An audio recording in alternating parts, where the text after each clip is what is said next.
All right, we are live. All right, today on the Epic Cash Podcast, episode number 7, I'm joined by Randy Hilarski, early cryptocurrency adopter, writer, jack of many trades. He's also a community member with Epic Cash, and he was supposed to be outside today as well, but he's got some adverse weather in his area. I appreciate you coming on today, sir. Thank you, RL. Good to be here. Yeah, so we've been friends for a couple years now. I know you've been in cryptocurrency for quite a long time. We'll get into that here in a minute, but you want to tell everyone like where you grew up and a little bit about yourself? Yeah, sure. I'm actually originally from Western New York, up in Rochester, which is just about 3 hours north of Pittsburgh, and raised public school, raised in a pretty Republican family, I would say. Went off to join the military. I did that for 7 years. Realized that none of that stuff I was taught was the truth, in my opinion. Got out of the military because I hated it. And then spent 13 years drifting, not knowing what the hell I was doing in life. And then Ron Paul hit me. I got slapped by Ron Paul. I said. What year did you find it? What year did you find Ron Paul? Do you remember? 2006, probably. Oh wow, you found him pretty early in the in the scheme of the big liberty movement. Yeah. Yeah, that's when I read a book by Peter Schiff. It was The Dollar Collapse or something like that by Peter Schiff, and I got into gold and silver, and that's how I found Ron Paul. It was actually before his campaign began. So I was living in Tampa at the time, so I didn't really get to participate that much because the campaigns were mostly up in New Hampshire and Iowa, those kind of places. He dropped out before Florida even became a factor. I never did vote. By the time that he was already out of the elections by that time. So. He was my journey down libertarianism, and I'm one of those guys that I was a libertarian for about 6 to 8 months, and then I was like, you know what, this is even too strict for me. I'm gonna go. I'm more of a. Now I'm figuring out I'm an anarchist, so that's where I spent my time. I'm what they call us anarcho-capitalist. People believe that free markets are where it's at, and capitalism is not the problem. So. That's where I've spent the last almost 10 years of my life, and loving it, absolutely loving it. Yeah, we're in the same camp there. The Walter Block quote: if it doesn't move, or if it moves, privatize it. If it doesn't move, privatize it. I think is what he says. So yeah, we agree 100% on economics. So what did you get into after you left Florida? Well, I went home for a couple of years. It was right after the 2008 collapse. Everything fell apart in Florida, and there was some, I won't talk about it, some family stuff was going on. So my family asked me to move back to Rochester. So I went home. My mom and dad helped me buy a foreclosed house right near the zoo and right near the old Kodak campus in Rochester, New York. I think I paid $19,000 for the house. We put about $13,000 into it. And so I was living free and clear for a couple of years, but I was so depressed. After living in Florida and enjoying the nice weather, then going home to somewhere it's overcast all the time, it just wasn't conducive to my mental freedom. So I said, you know what? I'm done with this life. I'm going to start over, and that's when I moved to Panama. So I moved to Panama. In May 2011, I've been here ever since. Very nice. I've seen some of your pictures. It's beautiful there. I've never been there yet. I'm jealous. That's one reason I wanted to be outside today is that winter's coming. You know how brutal it can be in the Northeast. So Ron Paul, he kind of led you into like specie money, gold and silver. When did you find Bitcoin, cryptocurrency? When I moved to Panama in 2011, my partner, he was a South African gentleman. We had a marketing firm, and we were driving to the office one day, and my friend Mike says to me, "Hey, Randy, we should buy some Bitcoin." I said, what the hell is Bitcoin? I'm a gold and silver guy. This is before the big boom, right? And Bitcoin was at $7. And he said, let's just take $3,000 and buy a bunch of Bitcoin. So we both said, yeah, let's do it. Dude, we totally forgot. By the time we got to the office, the conversation, we already moved on to something else, right? And we used to ride to work together every morning because I lived right around the corner from him. So we actually forgot about it, and then the price just started rocketing. And then it was right before, right in 2013, it hit $1,000, and we were really kicking ourselves in the ass. We're like, what did we do, man? We knew about this. Why didn't we take advantage of it? And our main source of funding for our business actually fell through. So I left the company. Mike stayed on, did some other things, but I left the company that we were associated with. And I just became a writer, and I was broke, man. I mean, living in Panama, there's not many jobs, right? You have to be self-sustainable. If you're not working with a company, or you already have some other nice income, or you're retired, it's difficult. I wasn't a legal employee for anybody, so I had to do it on my own. So I started writing gold and silver articles for goldseek.com. Peter Spooner's a good friend of mine. And I was handling his social medias. So I slowly built up a business, and that was 2012, 2013, right after my wife and I got married. And then I decided I'm staying in Panama, so I sold my house. And at that time, I saw that Bitcoin was down a bunch. And I said, you know what? Maybe this is the time to get back in, because it was down more than 50% from the high. It was just over $400. And I said, baby, listen, I know I didn't make a lot of money off my house. I think I sold it for $77,000, and New York State took about half of my profits in taxes. So after all said and done, I had a couple grand. So I said, let's buy some Bitcoin, and we did. And that was our foray into Bitcoin. Had to be beginning of 2014, January, February 2014. And I kept trading it. I bought Ethereum at $3. $3, and that was all. 2013 was our year that we really got started. So good times. When did you view it more? When did you start viewing it more as like a towards decentralization instead of just like a speculative, speculation tool, a way to hedge against fiat?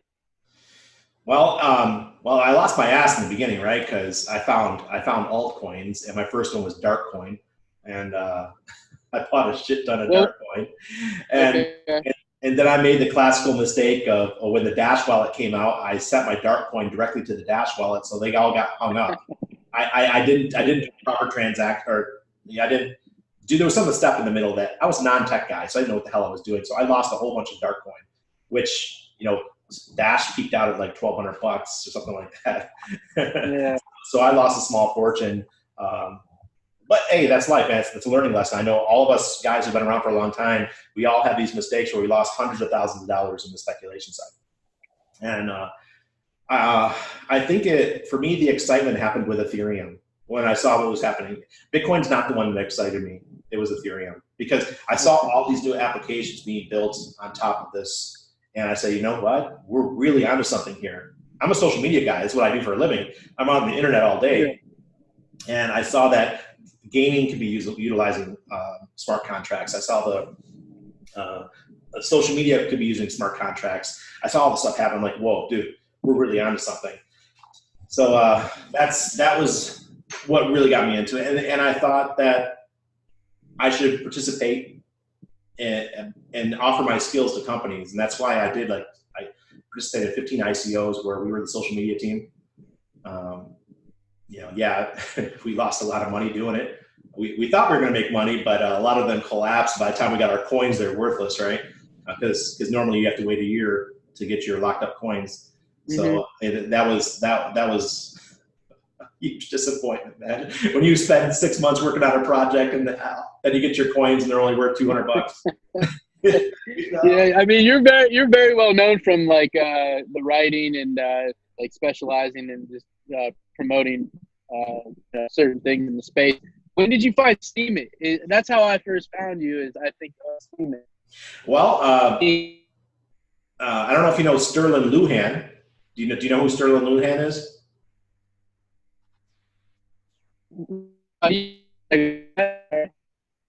We're kind of losing you there. I asked you, what do you know who Sterling Luhan is?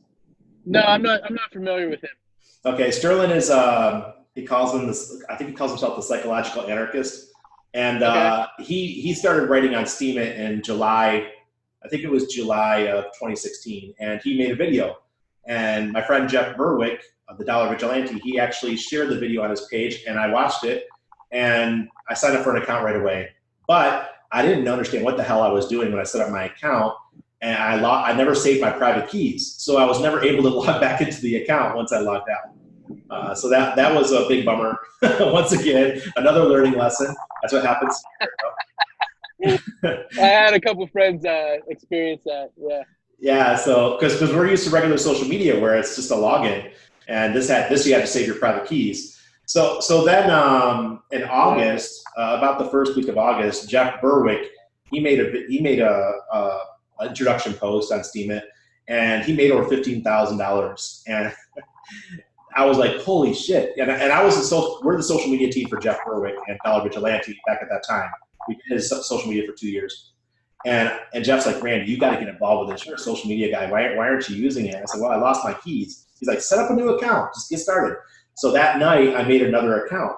And when I went to bed, my first article was about $100. I'm like, hey, this is freaking cool. I've been on social media all these years. No one's ever paid me besides posting their stuff. But now I'm making money from my own content. This is amazing. When I woke up in the morning, my article was $5,200. And I was like, wow, hell. So, I was like, what the? That is awesome. I'm like, what is this? And then 24 hours later, I was able to pull out half this and sell it for Bitcoin. And I think I got my first post earned me like 5 Bitcoin. So wow, yeah, that's amazing. Yeah, I've been on there since 2017. At the end of 2017. What year was that you got on there? You might have said when I cut out. Yeah, August 2016. Okay, so you've been on there for quite a while. What do you think about the future of Steemit? We'll talk about that real quick. Do you think that it's going to survive? What's your thoughts? Well, they did have a hard fork yesterday, hard fork 21. It is going to give more rewards to curators. Content creators are actually going to lose about 25% of the rewards. So they're hoping that's going to stop the bots from, there's these bid bots that people use. But that's going to create a whole other, they're just going to, those people that use the bots are just going to figure out another way to manipulate the system. So I think Steemit will be around. They have first mover advantage, but they have dropped the ball a few times. So I'm not as optimistic as I used to be, but I did buy some last week. I bought a little over $1,000 worth of Steem to power up my account just in case it goes to the moon.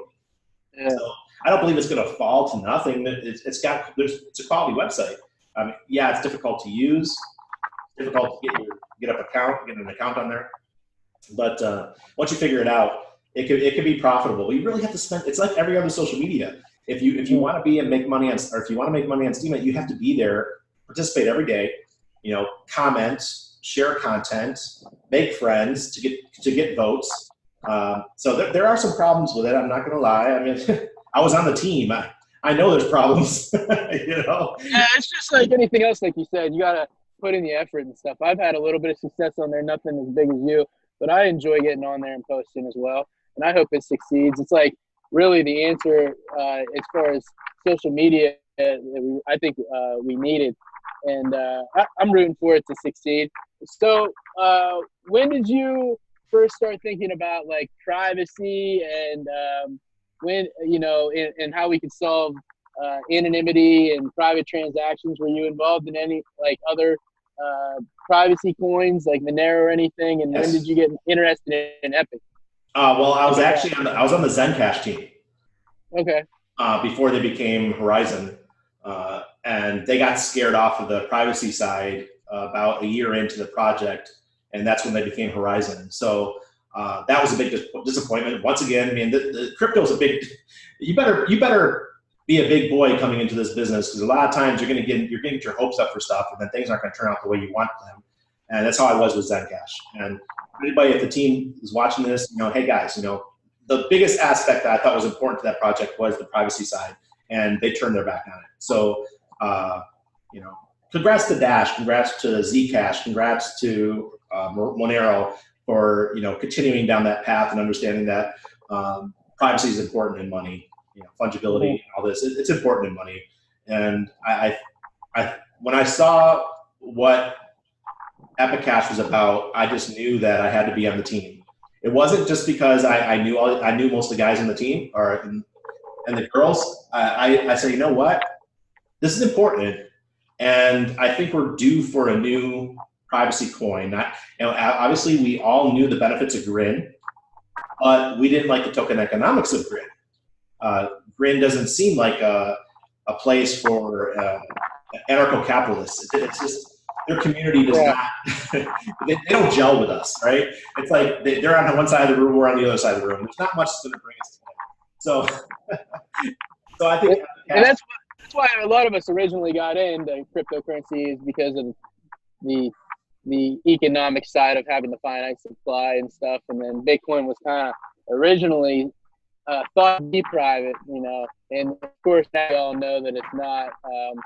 So yeah, I agree with you. I think that what we're doing is really important, and if people don't understand how important it is, they will really soon. I think just all this stuff is kind of happening before our eyes. We're like the ones dipping our toes in the pond or whatever early, but it's all going to seem really obvious in the near future. Would you agree with that? Yeah, absolutely. When I found out that Bitcoin wasn't anonymous, this is probably 3 years ago, and that made me nervous. You're always wondering, okay, these coins that I just received from somebody, did they have a nefarious background? You just don't know where they came from, and will the authorities use that against me, even though I had no clue of what happened to that in the past? So I don't think that's fair. That's not fair to use that against me. But the authorities, a lot of times they don't do things honest. We've seen cops, planting things as evidence on people. Why wouldn't they do the same thing when it comes to money? They will. So they've showed their hand. So I think the Privacy Act, people are going to wake up to this, and they're going to be like, hey, maybe I won't sell all my Bitcoin for Epic Cash, but maybe I should put 10, 20, 30% of it there just for stability and mental stability. Know that all your you have at least a portion of your money is safe. Yeah, I think that we're going to emerge more of a medium of exchange in the early days, and then obviously that takes a while to become the store of value. But like you said, people start messing around with it, and they get familiar with it, and word spreads fast. So I'm looking forward to seing what happens when we get live with the mainnet here shortly. Shortly. Yeah. What else drew you to the project? I know you said the team and the privacy aspect. Just overall, kind of curious. What was another draw for you? Because I've known most of the team going back years, and I'm one of those people that I only work with people I know, or I've shook their hands, I've sat and had dinner with them. I know who they are, right? And that's always been a big thing for me. Every project I've worked on, I've known at least one person or two people on the team that I've actually hung out at conferences, or they've been here to Panama. We've gone out to eat. We've had drinks. We know where each other stand. They respect my wife. They respect me. They respect my son. That's a big thing for me. When we go out and my son comes along, if someone doesn't treat my son right, even though he's only 2 years old or just under 2 years old, to me that's important. If I could tell that you're a total dick, I'm probably not going to work with you. Yeah. So for example, when Jeff Berwick comes down to Panama, we always go out to dinner. It's like he's family. And we love Jeff, and Jeff respects us, and that's why we're going to Acapulco this year again. So I'm a real big believer in relationships, man. I'm heading to Anarchadelphia. I'm hoping to go to Acapulco this year too. That'll be Yeah, I nice to saw. see you there. I shared that content. If anybody that wants to know, I'm the one handling the social media and for Epic Cash. So that's me tweeting and putting out posts on Steemit and Uptrend and all these other places, and sharing RLs, videos, and content. So yeah, Anarchadelphia, I wish I could go, but that's a little bit too early for us. If we're coming to the U.S., we're thinking it's going to be a couple weeks later. But we have to get visa approval for my son and my wife. And we've already discussed it. If they say no once again, because they told her no a couple years ago, they said no again. I'm not going home. Yeah, your wife Annabelle is also. I don't know if you want to mention what she does for Epic. She's also part of the community as well. Yeah, she does the images. She makes content, and she also manages the Spanish community. She's got the whole team with her, and most of our team for Epic Cash and the Spanish side is Venezuelans. Because Venezuelans. Yeah, she has a pretty big following also in the crypto space and on Steam, and so she's definitely a big asset in the Spanish-speaking community. Also, she's so big that she has to report about 3 to 4 accounts every week for people using her photos. I can believe that. Yeah, that's the one thing about Steemit and just crypto overall, crypto Twitter and stuff. I don't have to worry about that yet, but no one's trying to use my likeness. But if women and stuff that are influencers in the space, it seems like they get it worse than the men in that regard. People try to use their especially on the big one is for her it's Instagram and Telegram. These accounts just popping up. It's like that old game where the thing pops up and you have to hit it. That's a whack-a-mole. That's it. So that's what it feels like. But all right, so we've been going on I think about 15 minutes now. I think that's long enough for a vid. But I want to thank you for bringing me on. Absolutely, yeah. I don't want to take too much of your time. You and I are going to be talking every maybe 6 weeks or something, or maybe even more than that. Just in these short videos. It's good to have you on the 7th show and introduce you to the podcast so everyone knows what you're up to and what your role is with the Epic Cash community and stuff. Sure, thank you. And if people want to check me out, Steemit, it's Hilarski, Twitter, Randy Hilarski, also on YouTube. I have a verified account on YouTube that I don't use hardly enough, but that's life. Okay. All right. Well, I really appreciate you coming on, and we'll definitely do this again soon. And I hope everything goes well with that visa work you got coming up. Yeah, I'd like to come see everybody. Hey, check us out, epic.tech. Epic.tech. Get in there, learn more about our project, read the white paper on the front page, and check it out. All right. Ciao, everybody. Thanks.